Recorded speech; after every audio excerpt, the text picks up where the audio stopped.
This is Wednesday, May 9th. There are 70 days until San Diego Comic-Con 2018. Welcome to SDConCast, the official podcast of the San Diego Comic-Con unofficial blog. VANUHTEE go. Oh my god, I love LiveJournal, and my LiveJournal loves me. Current mood is hyperactive. Current music, Refuse 73. I love the color scheme in pink and purple. Good evening. I am your host, James Riley, and joining me on the podcast tonight, Kerry Dixon. Hey guys, thanks for joining us. And also Andy Wagner. Hey everybody, how we doing tonight?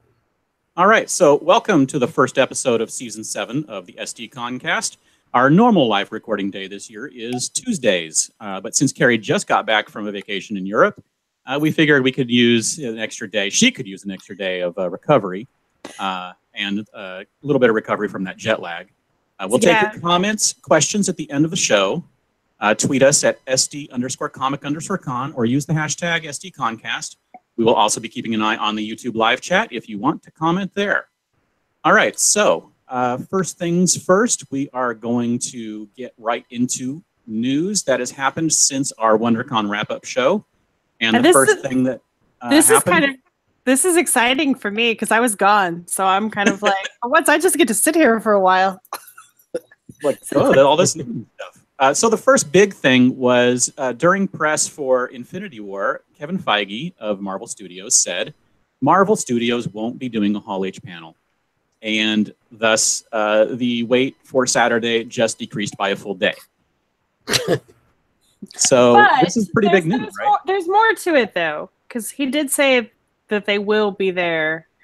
They'll be doing like a 10th anniversary panel. It just won't be in Hall H. So what do you think that means?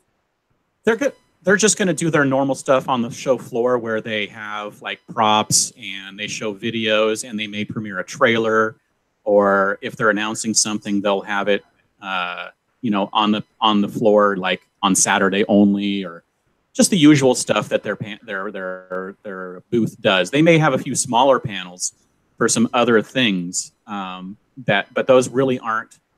I don't know if they're technically Marvel Studios for the cinematic universe. They may do like a S.H.I.E.L.D. panel if it's renewed, or some of the other Netflix shows if they bring them. But it's really, I think it's pretty much going to be dedicated to just making the show floor like the point of fandom for Marvel during this show. And that was my immediate thought as well. But in the quote, he does say that they'll have a 10th anniversary panel. So I'm really curious about what that actually means, or if like he misspoke, or what that means. Because like you said, traditionally when Marvel hasn't come in the past, like they just haven't done anything at all for the movies. So we'll see what happens. Right. Yeah, we'll just see. I'm assuming that the 10th anniversary panel is going to be just like a highlight reel kind of a thing, possibly. It might be. And why? I mean, and because if they're not going to bring any cast or guests, really, then yeah, I can't see them needing a Hall H. If they do a Ballroom 20, I'm assuming it'll still be packed. Maybe it'll be like, now that Disney doesn't come, they always do a like Disney Animation presents the Art of Zootopia panel. Maybe it'll be like one of those. Possibly. Isn't that one in 6 BCF or something? Yeah. It's something pretty small. So, all right. So, other news, Andy. Other news, we heard a lot from Hulu's Castle Rock. I believe he's the writer, Mark Bernardin. Some of the industry insiders were saying that Castle Rock will be at Comic-Con this year with a very, very large presence. Let's see here. We have a tweet from Amy McLean. Says that Hulu's heavily promoted Castle Rock will debut July 25th with a huge takeover at Comic-Con. And then we have the tweet from Mark Bernardin saying, my Comic-Con is going to be the best kind of bananas. So what does this mean? What does this mean that Hulu's going to bring? They haven't said anything yet. It could be something as big as an offsite. It could be something like a big panel, since apparently there's now going to be a giant Marvel-shaped hole in Hall H. So we know there's going to be a big presence. Might be an offsite activation, might be a big panel, but what that presence is or who from the cast is coming, we don't know yet. But we're definitely keeping a big eye on that one.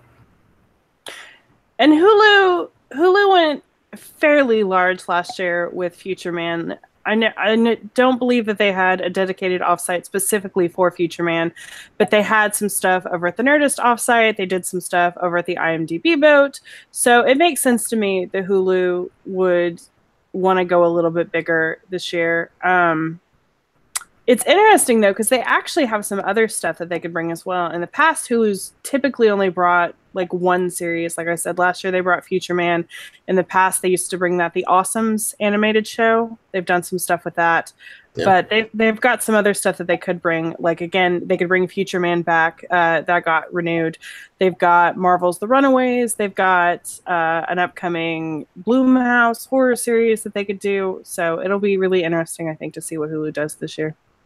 Oh, yeah, definitely. And you've got Amazon, who brings a great offsite every year.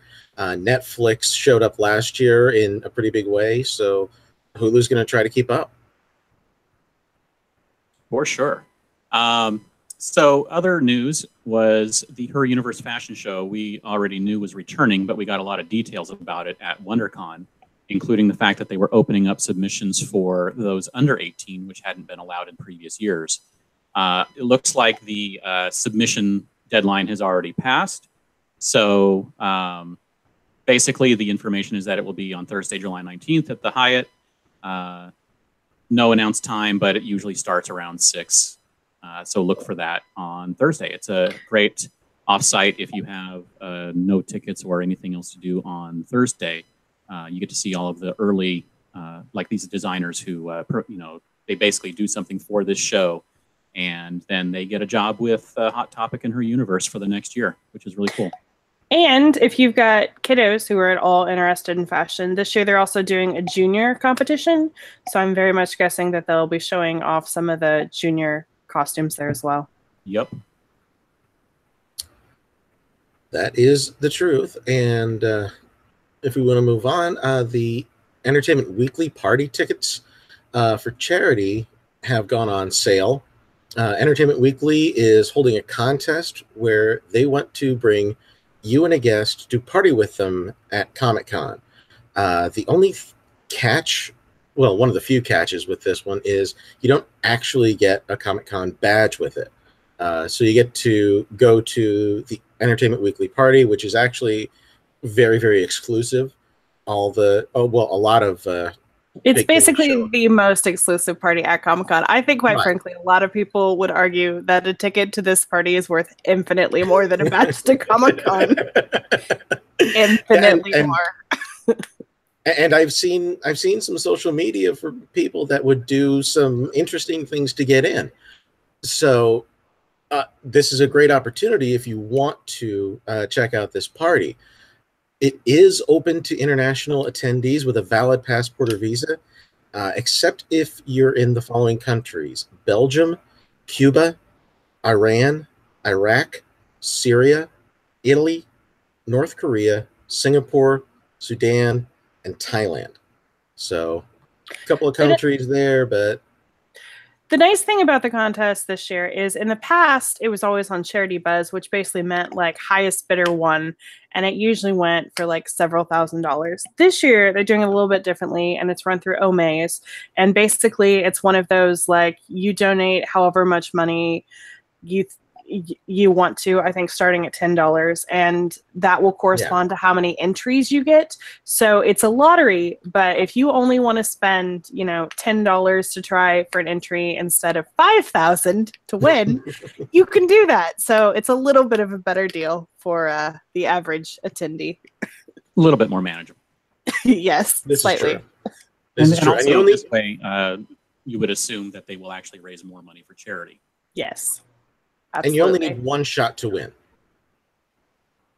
Yeah. And if you look very closely, there is a way to get a free one shot.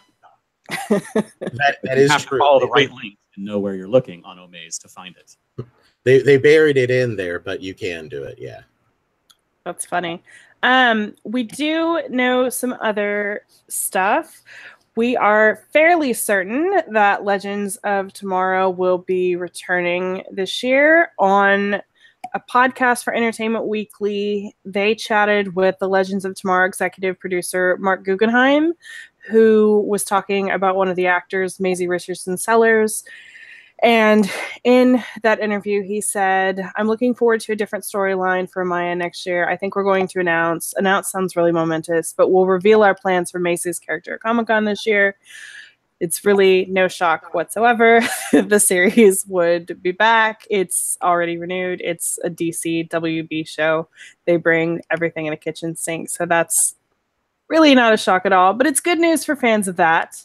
And in other good news, it looks like Shadowhunters is going to be back at the convention this year as well. It's not officially confirmed yet, but one of the executive producers was asked on Twitter if they'd be at any upcoming conventions, and he replied, yep, Comic-Con, San Diego, and New York. So that sounds pretty much like they'll be there, which is cool because last year was the first year they ever went. So yay for that.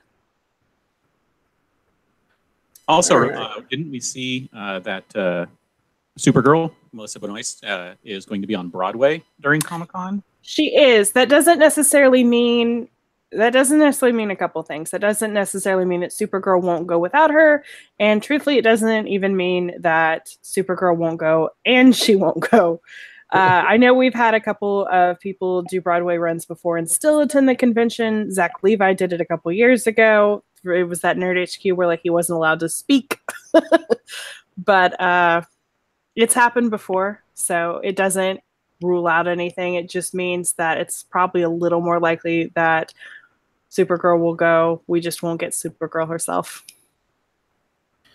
Probably the best we'll get is something along the lines of, sorry I can't be there, guys. Yeah. Little nice video for everybody to watch.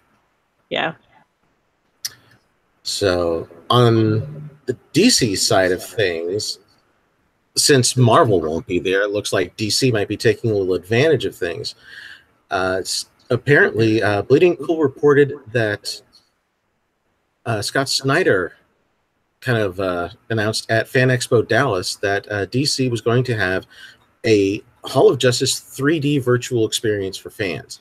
And this is supposed to connect everything from Justice League Dark to Teen Titans. So even though this means that they're doing an offsite this year, who knows what else they're going to do. DC always has a big presence there. So we'll have to wait and see. It doesn't necessarily mean offsite. I'm really curious about this because at least to my recent memory, the only offsite activation I can think of that DC has done has been the statue things. They had that Man of Steel statue a couple years ago, and they had that Wonder Woman invisible jet. But as far as I am aware, again, to my memory, they haven't had a real offsite that's more than that. I think that this could very easily be at the booth. Yeah, they do little event things like the Jim Lee art car signing press event. They just do little things, or small, easily gone through offsites like the Wonder Woman jet. Yeah. Right. But especially if we know that Marvel's not going to be there, if I was DC, I would be this is a good year to make a big splash. So who knows? No Aquaman puns intended. No. And regarding the Marvel thing, Cranston22 asked on the chat, sounds like you beautiful humans are buying Feige's comments.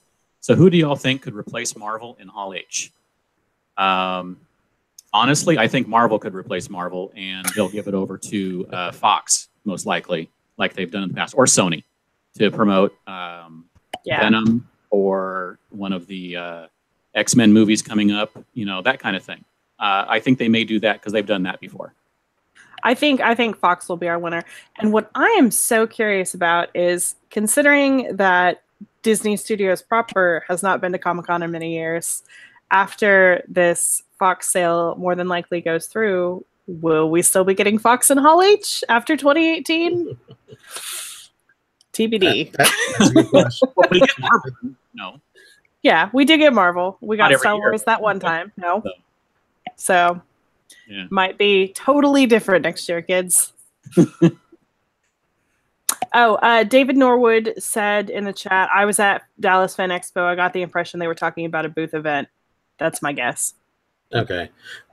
We've also seen some announcements come out from various VR companies and HD audio companies saying that they're going to have special events there. They're going to have demonstrations. So it might even be one of those.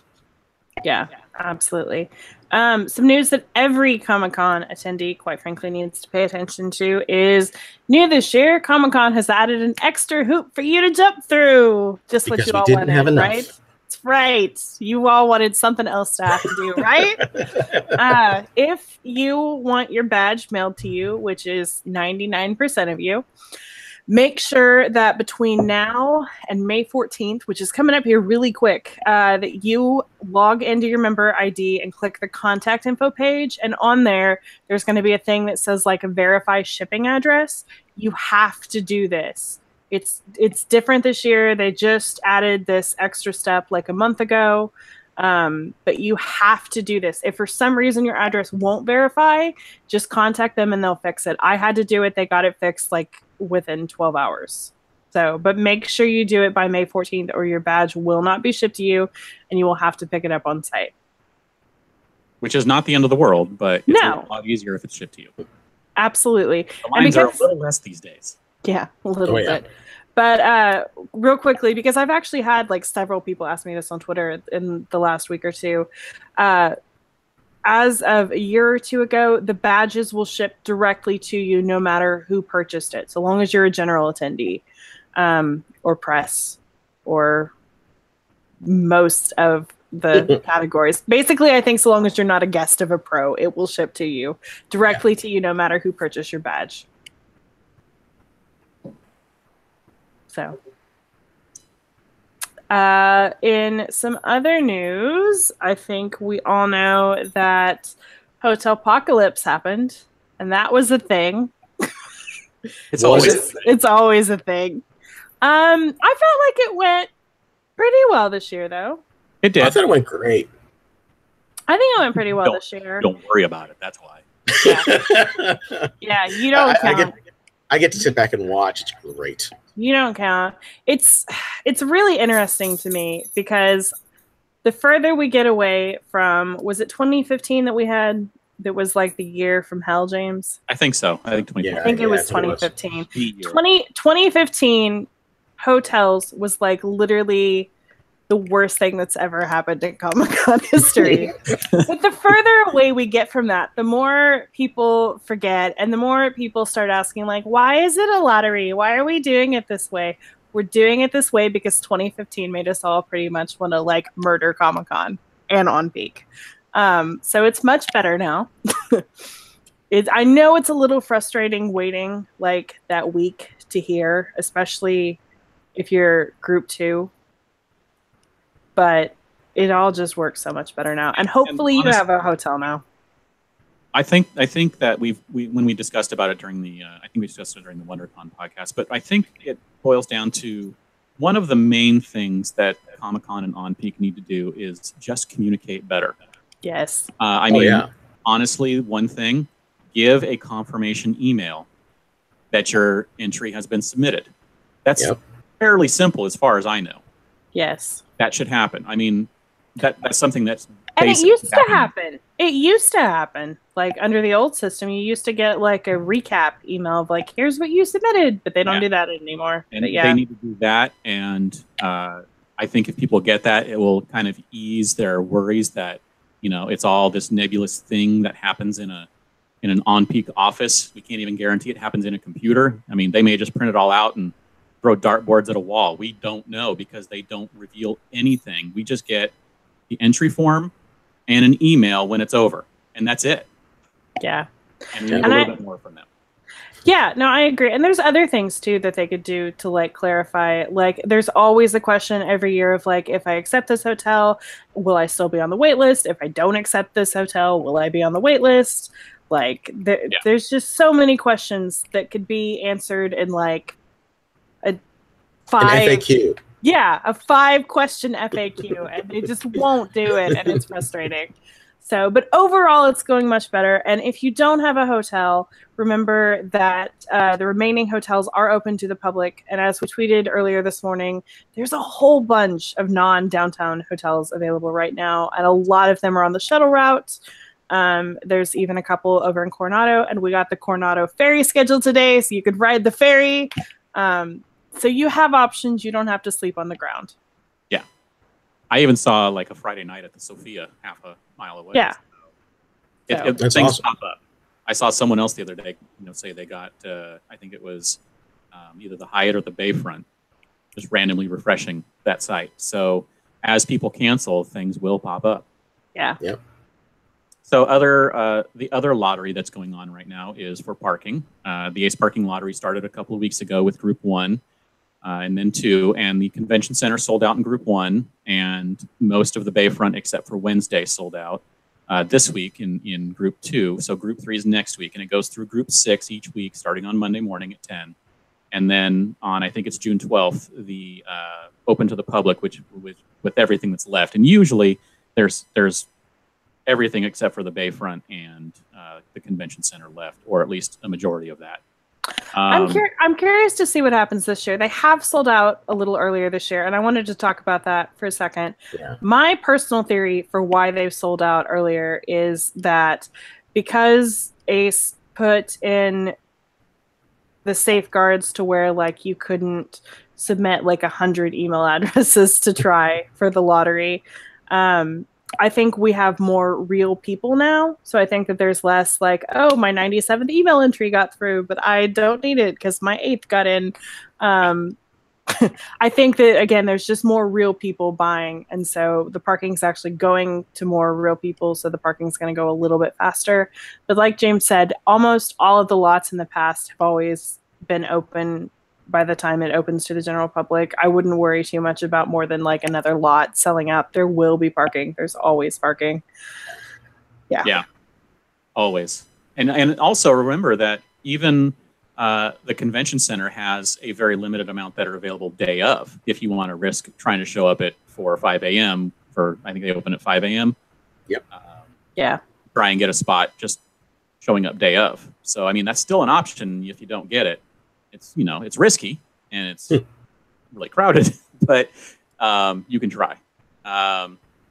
So I think the main thing we wanted to make sure we mentioned also is to make sure if you are purchasing on any of the current or future groups to purchase all of your days and lots on the same invoice. Do it at one time, because once you purchase, everything locks out.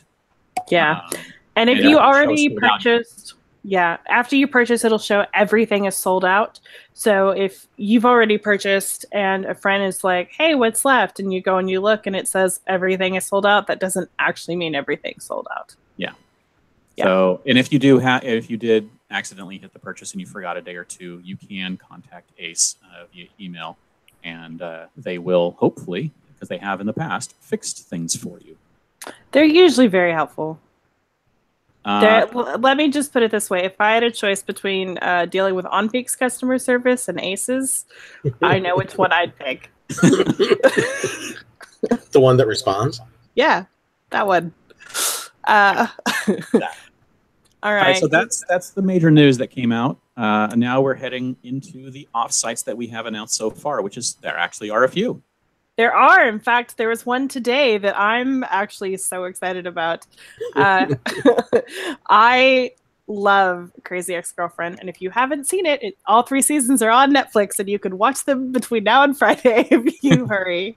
But basically, Rachel Bloom, who's the star and co-creator of the series, announced that they will be doing a live show of Crazy Ex-Girlfriend, and they've been doing a couple of these around the U.S. in the last couple months, and it's basically just the cast doing a show where they sing a whole bunch of your favorite songs from the show. It's great. It looks super fun, and there's going to be one at Comic-Con. We don't know too many details yet. Rachel Bloom, is going to announce on Friday through her email list More details about it, like we don't even know the date yet. We just know it'll be during Comic-Con. And they're also going to be doing a verified fan thing, which is through Ticketmaster. And I think you have to be a part of her email list to get the registration link for the verified fan. Right. Specifically. So again, make sure you go to her website and sign up for that if you want to attend this show. All of those links are on our site within the article. Yeah, and what I'm really excited about, you're a Crazy Ex-Girlfriend fan. I'm a Kevin Smith fan. I love Kevin Smith, love the Jay and Silent Bob movies. Yes, I even like Jersey Girl. I will confess that, okay? Guilty pleasure, I'm sorry. But because I like Kevin Smith, I might actually have to catch him on one of his 3 shows that he's going to have offsite during Comic-Con. He is going to come back to the American Comedy Company, which is right up the street. I believe it's on 5th. They're going to do Fat Man on Batman, which actually Kevin Smith can't call himself Fat Man anymore because he's been losing a lot of weight. He and Jason Mewes are also going to do Jay and Silent Bob Get Old. So drop in and yell Snoochie Bushies. And they're also doing an episode of Hollywood Babylon. So he and Ralph Garman are going to bring that to Comic-Con this year. Is that the first time they've done Hollywood Babylon at Comic-Con? I'm not sure. They've done it before. Yeah. Okay. And then also at the American Comedy Company, you can find Doug Loves Movies, Brandon Wardell, Mark Ellis, Ian Abramson. So there's a lot of good stuff going on at American Comedy Company. So yeah, we've got a post on Kevin Smith. We've got our offsites links. So yeah, just keep an eye on our offsites calendar and you'll see everything that's going on. Yeah, we did have an offsite question in the chat. Where was it? Sergeant Finley asked, when can we expect to see offsite events and their respective tickets, i.e. after parts, concerts, and exhibits? In reality, it's very slowly started. It will continue to just kind of, like all things, it will continue to slowly build as we get closer to Comic-Con.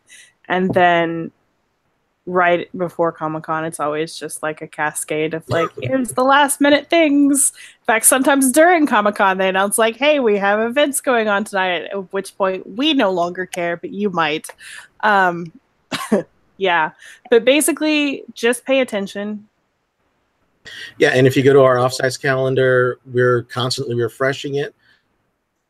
I would say at this point, probably check it once a week for new stuff.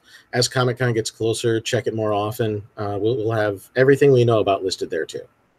And we always tweet everything, always. Yes. So yes. As terrible as it is to say, because I know we tweet a lot, you might consider putting us on notifications.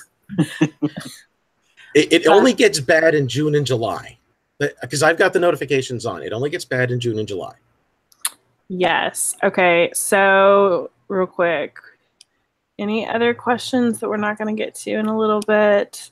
Stephanie L. asked, do you think Kevin Smith will show up at the Clerks screening over at Stone Brewing on Tuesday? I mean, it's not totally impossible, but I wouldn't see him doing it. Count on that at all. Just it's not impossible. Feels like coming down early and whether or not Stone Brewing wants to host him. Yeah. Yep. Okay, so let's talk about exclusives. We had a couple announced today, kind of, probably. So Dragon Ball is doing a North American tour. They're doing 7 stops, including like Toronto, New York, Washington, D.C., but they are kicking things off in San Diego in July. They have not officially said that this is Comic-Con, but really, could it be anything else? As part of that tour, there's also going to be some event exclusives, which doesn't actually mean that they're Comic-Con exclusives, but they'll be exclusive to the 7 stops. And those are an SH Figuarts Brawly, who's going to have an exclusive color edition, and I am sure I'm not saying these correctly, so I apologize to any Dragon Ball fans. A Super Saiyan God SS Vegito event exclusive color edition, which if you are watching the live version are there on the screen for you. They look really cool. But those will be at the tour, and no, we don't know what the tour is yet. We don't know if it's an offsite. We don't know if that just means, hey, we have a booth at Comic-Con. So we will find out at some point. And we also had just a few days ago, Diamond Previews announced all of their exclusives, and they handle theirs a little differently than most exclusive dealers. They have the previews booth, and they show off everything. But you can buy the exclusives at various booths throughout the convention floor. And in order to find out where, you basically go to the Diamond booth at 2401 and pick up the list of where you can find everything, and then head around the convention and have some fun doing that, hunting them all down. So there's 17 of them this year, a variety of comics and statues and figures and things, including Beneath the Dark Crystal, some Charlie's Funko. Angels, Sonic, the Magic Order, Spider-Man, Deadpool, Funko, X-23, Superman. There's some Superman 80th anniversary Vinimates. There's a Hulk statue, Phoenix and X-23 statues, a Harley Quinn statue. There is some teleporting Lockjaw and Black Bolt Funko Pop duo, little 2-pack. And there is a Batman Who Laughs statue, and then a really cool Voltron PVC or PX 5-piece gift set, which I'm guessing is just their little previews word for it's a toy. I think so, yeah. And Diamond always confuses the heck out of me because we always get these Diamond Previews exclusives, and then Diamond Select Toys will announce their exclusives, which will be most of what the toys that you've seen here, but there's always a couple extra. And I've been told that there's 2 extra that have not been announced yet. So look for a separate announcement from Diamond Select Toys. So, and you can expect them to be toys, yes, not comics. Correct. Yeah. So that will be coming soon. We have some more Hallmark exclusives as well, though these are not all of the Hallmark exclusives. There were previously a couple of enamel pens announced, and those are going to be actually at the Pop Minded by Hallmark pop-up event. So that sounds like an offsite to me. They announced a couple of ornaments. I don't know if these will be at the booth or at the offsite. My guess is booth, but I don't know that for sure. But those include like a Star Wars, Lando, and Lobo ornament set of 2. There's a Ready Player One Iron Giant figure that looks awesome. There's a Star Trek The Animated Series duo ornament set. They look pretty cool. Again, there will be more coming, but that at least starts us off. And that's a good start. Cryptozoic has also been starting things off with their Comic-Con exclusives. Their DC Tikis went on sale and then promptly sold out. So just the pre-sale. You can just still pick up what's left at the con, but their limited amount of pre-sale for each run is going and gone. Yes, that's correct. Their pre-sale went online May 1st and sold out the same day. So if you pre-ordered it, you'll be able to pick it up. Otherwise, you'll have to run to the booth and see if they have any there. And again, that's just for 2 of them. There's a whole lot more Cryptozoic exclusives coming. I think the next round is on May 17th, I want to say. But we'll be announcing more details about that once they officially announce. They do have another pre-sale going on for their Scotch on the Rocks exclusive. This is their Red Jamie kind of posing on a Highland rock. And it's supposed to come in a box designed for an elegant Scotch whiskey. What exactly that means, we don't know yet. They haven't shown any pictures of that, but they have shown pictures of the Red Jamie 7-inch figurine, and it's pretty detailed, pretty nice. They are limiting it to a set of 3,000, so you can pre-order some now and have it shipped to you in August, which is when the regular sale would get to you. Or you can take your chances and get to the Cryptozoic booth and see if they have any there, because they are bringing some to Comic-Con, but they're only limiting to 3,000 total. And the main thing to note there is basically that it's debuting at Comic-Con. So if you want to get it early, pick it up at the Comic-Con booth. So, but get there fast, because I've heard some chatter on this one. All right. And Okay, so did we have any questions about any exclusives real quick? Well, the main one is, I think people are wanting to know about Funko stuff, which they said those are starting in June, right? Yes, those are starting in June. But the other Funko is for Fun Days, which for those on the board, that's for, I think the people who are on the forum, they get their special pre-sale. That went today. Yes, so let's talk about that real quick, because as always, we get a bunch of questions about Funko Fun Days. So every year, they do basically 2 rounds of sales for Funko Fun Days. The capacity for Fun Days is somewhere between like 1,200 and 1,500. They typically... Is it? From 2,000 to 500. I don't think it's that much, but maybe it is. Either way, it's a decent amount. It is. And every year they typically keep like 200 or so tickets for the hardcore fans on the Funko Fanatics forum. You have to basically like apply for that. You have to meet certain criteria, like you have to have 100 posts and only in certain threads. You have to have been a member for a year. They have like all these hoops you have to jump through so that it's the real fans who get to be part of this. But for the people who were selected to be the chosen ones today, they got a link to purchase their tickets ahead of time. For the rest of us, we're waiting for an announcement about when the regular sale will be. And again, that's where the vast, vast majority of tickets will actually be available. They will go like that, though. They always do. They're gone in like 2 seconds. So make sure you keep an eye out for that announcement. Last year, they announced like 2 weeks ahead of the sale, which in my opinion was way too early.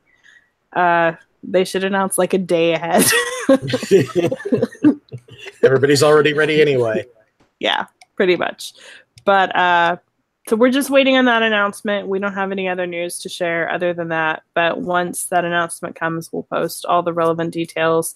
I do believe that it's going to be the same price as last year, which I think is like $140 plus maybe some fees. So, but if you've never been, it's crazy, but well worth it. It's a lot of fun. It is a lot of fun.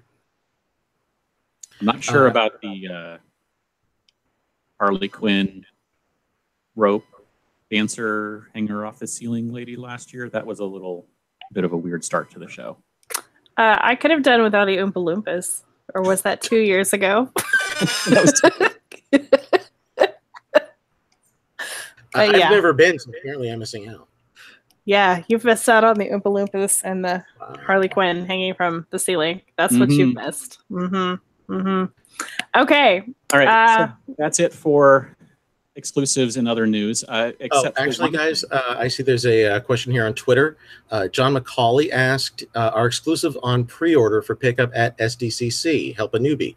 The answer is which exclusives, and yes, right, and no, and maybe.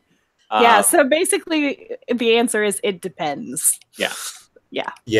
Some companies put them on pre-order and you can pick them up at the show. Some actually put them on pre-order and they just mail them to you, which makes them a little bit less of an SDCC exclusive in my opinion. Others don't sell pre-orders at all. You just have to find out the best place where obviously to get all of the information in one place is just the exclusive articles we do for each major vendor on our site. Yep. And we will give the instructions on how to pick up the exclusives for each vendor. If you don't find it, you can ask us. If it's a small one, we typically don't do some of the really small companies as a separate post, but we do have information about almost everyone who is selling exclusives at Comic-Con. We do our best, guys. And according to Sir Lister Smeg, Big Bad Toy Store has some of the Diamond Select ones now. A lot of the toy stores and the Diamond retailers can get stuff on order. So what they're basically doing, I think, is they're probably pre-selling for the convention. Well, here's what I want to say about that, though. With the Diamond Select ones, typically in the past, the way that this has worked is retailers will get like the leftover inventory. So if it sells out at Comic-Con, sometimes your order may not wind up being fulfilled. I've actually had that happen a couple years ago with one of Diamond Preview's Funko Pops. So don't think that just because you are pre-ordering online means that it's like guaranteed with the Diamond stuff. Yeah. Or with any retailer for that matter. Yeah, if it's a retailer who's going to be at Comic-Con, it's more likely that, and if their order process is you are ordering this for pickup at Comic-Con, then most likely you're going to get it. But if it's for someone who's just saying, pre-order it and we'll mail it to you after the con, well, that's where Kerry's comes in, and then you might not get it. Yeah, and I'm talking about like even like good retailers, like even like if Entertainment Earth puts up like some of the Diamond Preview stuff, like it's not a guaranteed thing, that kind of thing. So just be aware. Yeah. Okay, so another big thing that happened today, which we wanted to actually discuss a little bit more in depth, is Bud Plant announced that they're no longer coming to Comic-Con. This is the second major old school retailer who has dropped out of Comic-Con after Mile High dropped last year. It's basically for the same reasons. The show is not what it used to be for them. They said in their post on Facebook that they've been exhibiting for the 48 consecutive years, and they're not gonna anymore. And it's basically because of two reasons. They're not making really any profit anymore. They're making money, according to the post. They're not doing horrible. They're not losing money, but it's a lot of work. It's 7 full days on the road, 13 hours of, every day at the show, all the material, getting prepped, the people that need to go work. And it's just not worth the hassle because sales have dropped about 40%, even with downsizing their booths. They used to have like an entire section of an aisle, and now they're down to just a few booths. So the other reason they state is that the makeup of the customers at the show has changed. And obviously that's easy to see because if, Mile High exited because they can't sell as many comics anymore, then obviously someone who's selling comics and original art and other things like that is going to have issues as well. And so customers that they used to count on who would come to San Diego every year to buy their stuff, with the millions, essentially, of people trying to get tickets, their customers can't get tickets every year. And so they go to the smaller shows that they can get into to buy their stuff, which Bud Plant's still going to be going to. So this is essentially the shifting customer base of San Diego Comic-Con is changing what vendors and exhibitors are willing to show up and continue to show up. And it's just the reality of what's happened at Comic-Con. There are still comics, obviously. The big publishers still show up. It's just some of the people running booths just no longer find it worth the hassle and the expense. I mean, everything that you said is absolutely correct. I think it's basically just the convention has definitely shifted its focus. It's always included things like movies and television. It's always included things like that. But obviously, especially over the last 10 years or so, we've had a huge shift towards that and less of a focus on comics being the main thing there, even though I guarantee you, if you look at the makeup of panels, there are more panels about comics than there are anything else at Comic-Con. Mm-hmm. But like you said, that's just the nature of what the convention's become.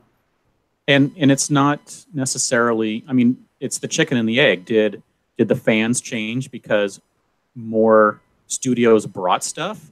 Or did studios start bringing stuff when they realized that their fan base was here?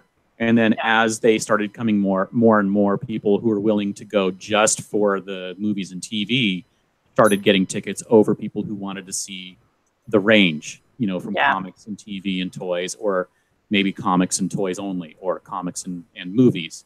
So people who liked a little bit of everything in the past, who got to just go to whatever panel they wanted, and they made the Star Wars panels and all that, from going all the way back to 76, a big thing. Now it's it's shifted to where that's some people, that's all they care about, is to show up for the movies, and they won't even step foot on the floor. Yeah. Unless it's to go to a movie booth. So it's just the shifting, and it's hard to say which one caused it to happen. It's a little bit of the media being, directly in the hands of people with social media, because you can see the rise of social media is essentially, near the exploding of Comic-Con. So did social media help make it what it is? I mean, probably. Oh yeah. Did the internet? I'm assuming that the internet helped, because everyone's let's spread the news about San Diego Comic-Con just a bit more. So, it's what it is. You got to deal with it. If you still enjoy Comic-Con for comics, there's plenty for you to see. It's just some of the retailers who can't spend the money and the time are not going to make it anymore. And one thing that I definitely think is this is far from the last time that we will be seeing something like this. Yeah. But it's like you said, it just is what it is. But let's talk about something a little bit happier. All right. Let's talk about what we are looking forward to and hoping will come this year. And I'm actually going to do this out of order. So, James, I want you to start. Oh, jeez. Okay, so this is basically what we are hoping to see, or what we think will come this year. And I would like to see Star Wars Resistance, the just announced Star Wars cartoon. It's being showrun by Dave Filoni again, who did Rebels and Clone Wars. So I'm really looking forward to what this is, and hopefully they'll bring a trailer or voice cast or something, and we can enjoy seeing a first look, I'm hoping, at Comic-Con. That's the main thing I want to see. The next thing is I actually want Disney Studios to return to Comic-Con for the first time in 4 years. Because I want to see stuff, since D23 is until next year. I want to see stuff that's coming out next year. I want to see something about any of the live action remakes that are coming, or The Lion King, because the little bit that they showed us at D23 was just mind blowing. When was the last time they came? Was it like Wreck-It Ralph? I don't think it was that long ago, but it was. I think it might have been. It might have been. Definitely 4 or 5 years ago. Yeah, it's been a while. Yeah, so unfortunately, I don't think that's going to happen. But maybe, and we can hope.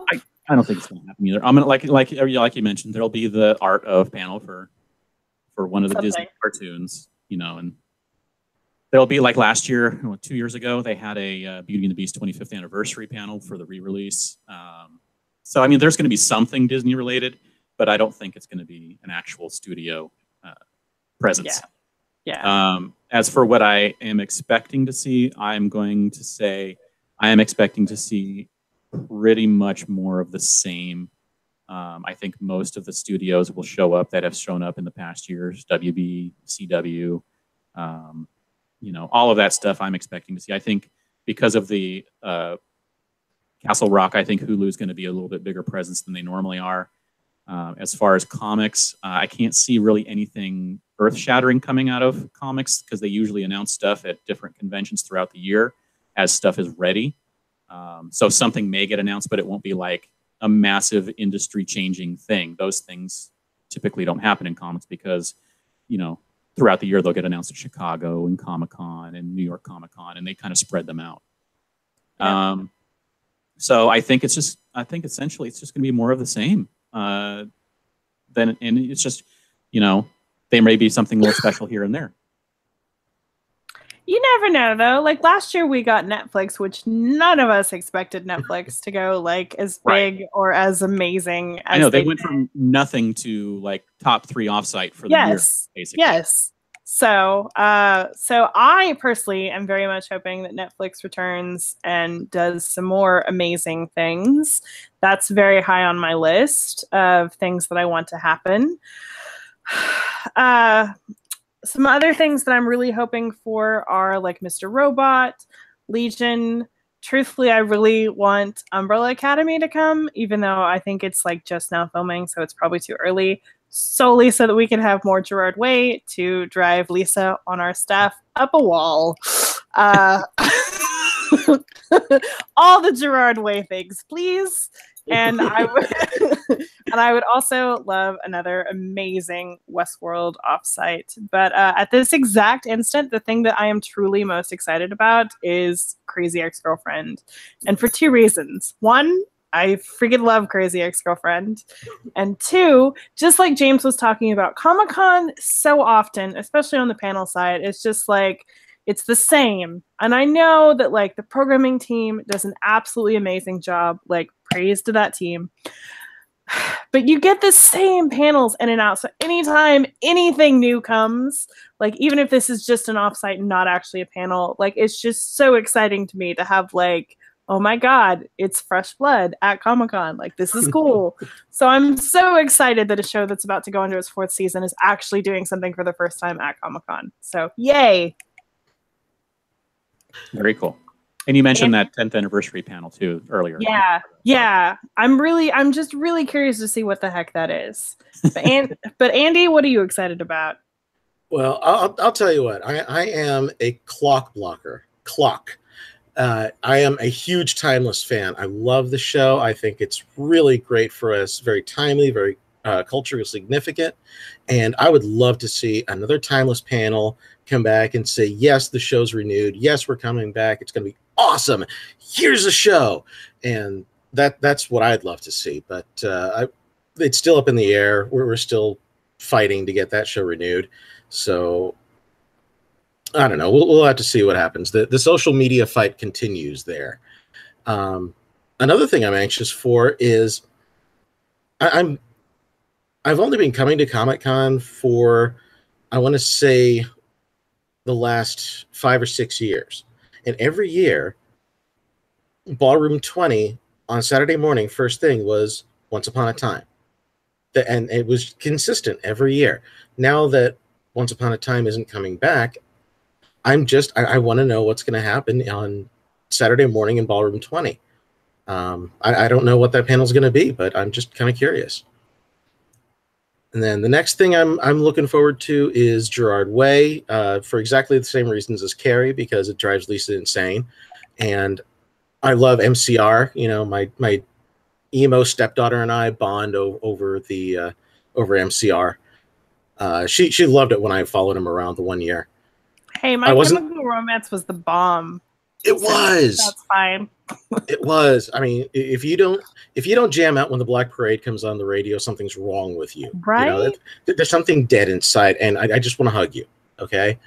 But another thing I'm looking forward to is Amazon's offsite. I know we've been talking about Hulu, but Amazon has some great stuff on their list as well. They've got Philip K. Dick's Electric Dreams, which they didn't do anything for last year, but I'd love to see if they do something like that.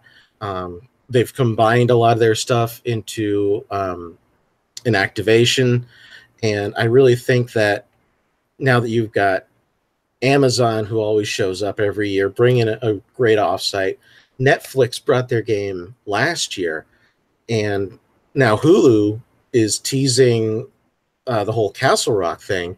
I think between the 3 streamers, we'll get some really good competition, and I think that's really going to benefit the offsite part. And the last thing I am looking forward to, if you guys come by Justin Harder's booth, he did the end titles for Deadpool, as well as Thor: The Dark World, My Little Pony. Great, fantastic artist. He does the stick figure Deadpool. I have promised him that I will be one of his booth babes if he would come back to Comic-Con or whatever. I forget exactly what the deal was, but I made the promise. I'm going to be there for a couple hours. So I'll just hang out at his booth selling his awesome exclusives. So yeah, just swing by his booth. We'll post more on that. Well, you can remind him of that when he comes on our podcast here in a few weeks. That is true. That is very true. That was a super sneaky way to announce a special guest for a couple of weeks. Yes. That's not next week's guest, but it's in a couple weeks. Yes. Yes. And he actually reminded me about it when I saw him at WonderCon. So he definitely remembers. So That's funny. yeah, I'll just pimp his stuff out. Well, those are all really awesome things to be excited for. Some of our readers in the chat mentioned some of the things that they are excited or looking forward to or hoping comes. Cavi Warrior says, I'm partial to the Adult Swim on the Green, and good news for you, it's back. We have confirmed that, and it'll be back in its usual location, so get excited for that.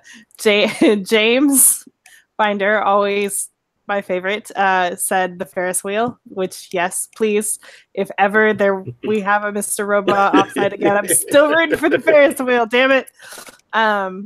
Let's see. Some other people are also looking forward for Timeless. Sir Lister of Smeg is looking forward to seeing Gary. Gary will return, and in fact, Gary may even be on our prize mule shirt this year. What? We might even print a few extra to give away. I mean, we always do. That's the point of the shirt. Gotta build it up. I kept mine. I build up. Pat E says he's excited for Westworld, of course. I am also excited for Westworld. I think that will definitely be back in Hall H. I am more curious about the offsite, though, because the offsite last year was literally like my favorite thing I've ever done at Comic-Con. And then they went to South by Southwest and had to like top that. And so I'm so curious to see what happens at Comic-Con this year. So we shall see. We had a couple of questions earlier on Twitter that I wanted to get to. Let's start with Starfire asked, this is my second year to Comic-Con, and last year we missed all the outside events such as the VR experience since we didn't know about them. So my question is from where and from when we will know about those events and how to get lotteries tickets to those events. For better or worse, the answer to that is basically just you have to be on the ball. You have to pay attention. You have to read our site. You have to read our Twitter. You have to pay attention. Comic-Con, if you want to get into the good stuff, Comic-Con rewards the people who pay attention. That's basically the name of the game with Comic-Con. So Definitely. And it was joked about earlier to put our notifications on Twitter. I'll tell you what, even before I started writing for here, I had the notifications on. That's how I found out where stuff was. That's how I knew, hey, if I want to get to the such and such offsite at such and such time, I got to check out the SDCC unofficial blog to tell me. So and keep those notifications on. Especially in recent years, more and more events I feel like have been going to like an RSVP system. Yep. Where like you have to pre-RSVP. It's so important to like get those immediately because especially the free ones are just gone in like seconds. So yeah. John G 1787 asked, what is our favorite offsite events? Who wants to go first? Andy. Mine was hands down Blade Runner last year. Completely blew me away. Spectacular. I wrote up a review on it, and I couldn't gush over it enough. It was amazing. James? I think me. I'm going to say it was basically, I mean, the best recurring one I think is probably for the last few years has been Conan. But the best all-time where I was outside of the convention center was the Star Wars concert from 2015. And that's fair. That's very fair. I think we're all still a little jealous that you got to go to that. For me, personally, that Westworld one last year, again, was like hands down the single best thing I've ever done at Comic-Con. But Nerd HQ is as always my favorite. I don't have a good feeling about it being back this year, though, guys. No. I just don't. So, but we will see what happens. All right. Stephanie Joy asked, can we expect to see Funko Fun Days tickets go on sale within the next week? We talked a little bit about this earlier. The Funko Forum people got their links today. They have 24 hours to purchase. So sometime after that, they will do the regular sale. It could be next week. It could be in 2 weeks. I do think it will be in May, though. But Yeah. I have no idea when or the details. So They've kind of changed it up a little bit over each of the last few years. So they could basically just say, okay, it's on sale now. Just random announcement. Yep. Yeah. Who knows? That's right. Hold on real quick. I wanted to mention a couple of people in the chat are also talking about their favorite offsites. We've got another Conan. Blade Runner last year was badass. I don't think any of us did that, but I know the people on our staff who went absolutely loved it. Jonathan said Conan Bingo was the greatest offsite ever. It was better than the Star Wars concert. Free alcohol, free food, free swag. I didn't get to go to that, so I can't pick it. Flynn's Arcade years ago was pretty cool, said Iron Souls. Let's see. Yeah, those are all good ones. Great offsites. Yeah. And then on Twitter, Tom Burbine earlier asked, do you think they will use an online lottery system for select autographs? We talked about this on the WonderCon wrap-up podcast, but again, as Sean Marshall joked, they named it WonderCon because they went, if only we had a smaller convention to try things out at before Comic-Con. I wonder. And thus WonderCon was born. So the moral of that joke / story is typically when they try things out at WonderCon, they're not just trying them out at WonderCon for no reason. So yes, more than likely we will be seeing some iteration of that at San Diego Comic-Con. And for better or for worse, it did seem to work pretty well as it was designed to work. So if they're happy with it, I would expect, like you said, some iteration of that coming down the pike. There were definitely things that they could have improved on. And again, we talked a lot about that on the WonderCon podcast. But yeah, absolutely. I think we'll see it in some form. Yep. So. And then Sir Lister Smeg asks, when do you think badges will mail out? And I'm pretty sure they'll probably be out in June. Didn't they announce? I feel like they've announced this. Hold on. I don't know if they've actually announced it. They've just been bugging to verify your address by the 14th. Yeah, the address verification is May 14th, and the convention is July 19th. Then I'm going to say middle of June. We anticipate that badges will be sent out 3 to 4 weeks prior to preview night on July 18th. I win. That's middle of June. So, what a wonderful guess, James. Yeah. You know. There you go. There you go. I guess. And, you know, I'm right sometimes. Some other questions. Sir Lister Smeg asked, do you think Funko will be in the lottery too? That is the question. I personally think the smarter decision would... I feel like eventually, yes. I feel like this year they will just stick to the autographs to see how it works and then expand it. That would be my best guess.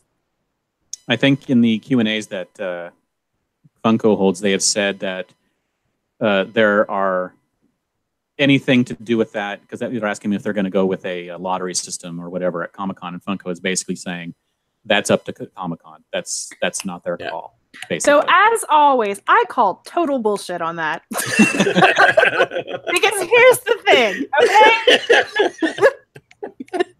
Look, if Mattel can hold a freaking pre-sale and pick it up at the convention, you cannot tell me that if Funko wanted to do the work, that they couldn't do it that themselves. But they just don't want to do the work, and it's so much easier to be like, oh, well, it's Comic-Con's fault. Yeah, Mattel actually gets a room over in the area to pick up at the Marriott. Yes. So, again, do not tell me that this is all Comic-Con. Like, if Funko wanted to go to the work of, like, setting up an extra space where people could pick up their stuff and they could order it online beforehand, they could probably do it. But where's the fun in that? Yeah, where's Yeah. the fun of that? They do it at the other So- cons, right? They do a lottery at those other conventions, don't they? Yeah, they do a lottery, but what I'm saying is like if they truly like didn't like Comic-Con system, they could absolutely do a pre-sale like Mattel does or did, I guess. Who knows what Mattel's going to do this year, because Who knows? last year was interesting. The last 2 years have been interesting. Yeah, That's true. actually. Yes. All right. Any other questions? I'm not seeing anything on Twitter. See here. All right. What is your favorite place to eat? And I'm not talking about on the floor eating pretzels and cookies from Pat E. The ones restaurants mentioned include Broken Yolk, Barley Mash, Lolita's. I enjoy basically any of the Irish or British pubs downtown, and there are quite a few. So there's a lot of places you can eat, for sure. Yes, there are. I like the places where there's not a long line. I don't really care beyond that, personally. So hotel room service? Sometimes that is an option. All right. If that is it for our questions, just a couple of roundup things. We're bringing back our attendee of the week, and that is basically where we celebrate one of our readers every week. You can submit your information, which is basically just answering a couple of questions and sending us a photo. We've got the information up on the site, but if you're chosen once a week on, I believe, Fridays, we will be announcing this week's attendee of the week, and we'll feature all your information. And that's great. I loved doing that last year. I did too. It's just really fun, like, to get to see all the stuff we missed. Yeah, to see the stuff we missed. But just to see like how different everyone's Comic-Con is. Like everyone has like their Comic-Con moment. Like it's just cool. Yep. Well, and another thing that's been going, actually it's been kicking off harder lately is the contest hub. In case you guys don't know about it, well, we have a contest hub where we find all the Comic-Con related contests that we possibly can find and throw them into this one hub where you can find them. We have links to enter the contests. Right now, the Diamond Comics one has already passed. We've got Traveling Stories and IDW. They did this contest last year, and it seemed to be a pretty good success for Traveling Stories. So they're doing a similar contest to the EW SDCC party, except this one actually includes Comic-Con badges. But you'll get to check out a whole bunch of IDW's exclusive stuff. Winona Earp always has a good Comic-Con presence there. And then you get to chill with their CEO. So that's something. And then Mike's Harder wants to send you and a guest to Comic-Con for 4 days, round-trip airfare, 4-night hotel stay, and $200. So that's going from May 28th to June 3rd. And then for the international audience, we actually have an international contest, which we don't see very often. Warner TV Asia is actually giving away 4 trips for a maximum of 8 people. So you get 4 winners plus their plus ones to travel from their respective territory to San Diego Comic-Con 2018. The big catch is there is that you have to be a resident of Hong Kong, Indonesia, Malaysia, the Philippines, Singapore, Thailand, or Vietnam in order to enter that. So if you are a Warner TV Asia subscriber and you're not in one of those territories, unfortunately, you're not eligible. But that goes only until May 13th. So that one is ending soon. So tons of contests. And Yes. we'll continue to... And then there will only be more as it gets closer. Local TV and radio stations start advertising. Usually that starts happening around, I want to say, late June. we start seeing contests from local media. And you can always check out that contest hub to see anything and everything. Some other housekeeping notes are, and we've had a lot of questions about this tonight. Too Fast, Too Furious Gaslamp Drift is going to be back this year. I have literally no details. What I can tell you, though, is that it will be closer to last year than in the past. As in, like, if we give out anything, it'll be like buttons. It's not going to be like the whole big, let us shower you with gifts. The good thing about that, though, is you don't have to buy a ticket. Instead, all of our giveaways will be done through Prize Mule again this year, and the party will be more like, hey, come hang out, say hi to James, and James alone. Make James talk. Yeah, it's the Make James Talk for 3 hours party, basically. But like I said, I have no details yet. I don't know where it'll be. And as I always say, worst case scenario is James and I will go stand on a patch of grass somewhere and hand out Dixie cups of water. So something will happen, but I don't know what or where. And right now I'm a little more focused on trying to get you guys cool stuff for Prize Mule. So that's my focus right now. Yeah, I think we all agree that that's probably the better focus right now. Yeah. I like it. I like it too. Okay. So, first episode of season 7. That's, wow, 7 years I've been doing this. That's crazy. Your face right now, James. You're like just like so resigned and exhausted. Yeah. Hey, you know, at least we only have like 10 weeks of this, right? Woo! Yeah, you will. Yeah, notice no, we that our enjoy season doing started this. later this year. It's a lot of work, so we will be back every Tuesday until Comic-Con for the SDConCast this year. All the news, all the views, special guests, all leading up to Comic-Con 2018. Please join us every week. We promise to fill your ears with news and everything you want to hear, and maybe a few things you don't. And I'm like 99% sure that our guest next week is going to be Mark Evanier, which is really exciting, actually. I need to reconfirm with him, though, considering I've been in Europe for 3 weeks. But he's supposed to be on I'm surprised that we're all still alive and the blog still exists when Kerry goes on vacation, because I feel like, you know, everything could just burn down at any moment when she's gone. But nothing burned down. You guys did great. We did okay. You did great. You did well. So James tried to light the fuse, but nothing blew up. Well, that James, he's a troublemaker. You can also sign up for a newsletter, and we do actually send them out occasionally. And I spoke to our lovely graphic designer who helps me put them together. And our goal is to do them weekly starting June 1st. I make no promises whatsoever that we will stick to that, but that is the plan. So you can sign up for that. It's a good roundup. Yeah, it is. And you can sign up for that. The link is on the sidebar of our website. All right. So in closing, Andy, where can we find more of your work on the internet? I can be found on Twitter and Instagram as SDCC Wacky Wags.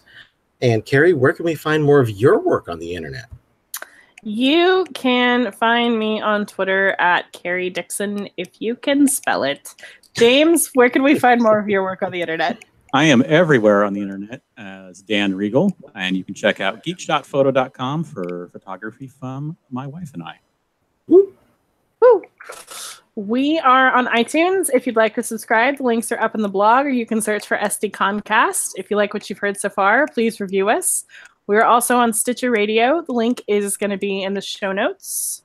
If you want to get a hold of us, you can send us an email at sdcomiccon.blog@gmail.com. Find us on Facebook at facebook.com/sdconblog, or tweet us at sd_comic_con.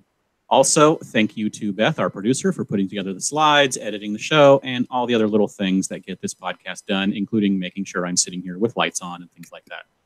Thank you, Beth. Thank you, Beth. She also fed you. Yes, she also feeds me. Thank you. I'd be a mess. Trust me. Thank you all for listening. Everybody, go shawarma. Always, but never nice.